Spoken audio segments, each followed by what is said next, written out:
সকালটা যে এইভাবে আমার কাঁদতে কাঁদতে শুরু হবে সেটা আমি কখনোই আশা করিনি। আজকে সারা দিনটাই বলতে পারো আমার কাঁদতে কাঁদতেই চলে গেছে। আসলে আমার আজকে পাটা ভেঙে গেছে। আমি বুঝতেও পারিনি যে আমার পাটা ভেঙে গেছে। কালকে আমি পড়ে গিয়েছিলাম। পড়ে যাওয়ার পর না আমার পাটা ভীষণ ফুলেছিল। তো আমাকে এক্সরে করতে বলছিল, আমি যাইনি। আমি ভাবলাম সেরকম কিছু হয়নি।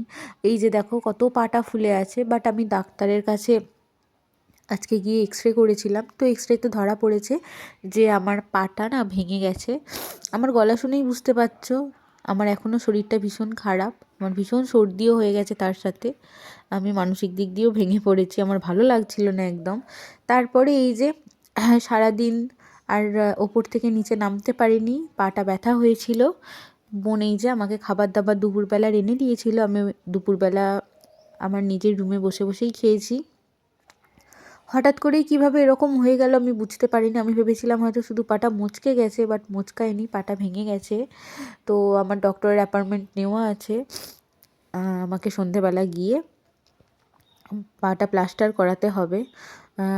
তখনও বুঝতে পারিনি যে পাটা প্লাস্টার করাতে হবে। আমি বসে বসে এখন চিন্তাভাবনাই করছিলাম। আমি একটু ডিপ্রেসড হয়ে গিয়েছিলাম বলতে পারো।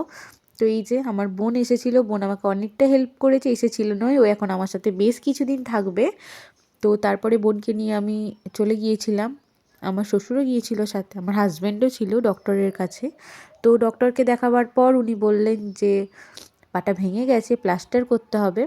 এখানে যে সিনথেটিক প্লাস্টার, যেটা খুবই ভালো নাকি, আমি জানি না। যারা এর মধ্যে দিয়ে গেছেন তারা হয়তো বুঝতে পারবেন।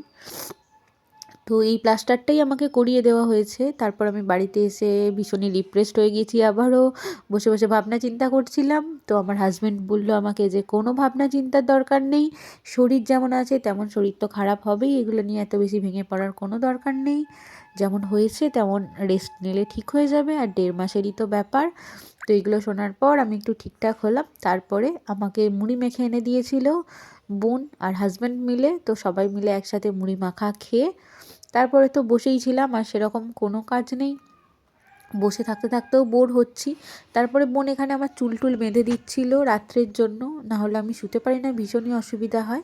তারপরে রাত্রেবেলার খাবার এই যে সব রকম শীতের সবজি দিয়ে একটা তরকারি, বিট, গাজর, বিনস, ক্যাপসিকাম, ধনেপাতা, মটরশুঁটি এইসব দিয়ে, তার সাথে 2টো রুটি। আমি রাত্রে 2টো রুটিই খাই। এই ছিল আজকের দিনের আমার খুবই খারাপ অবস্থা।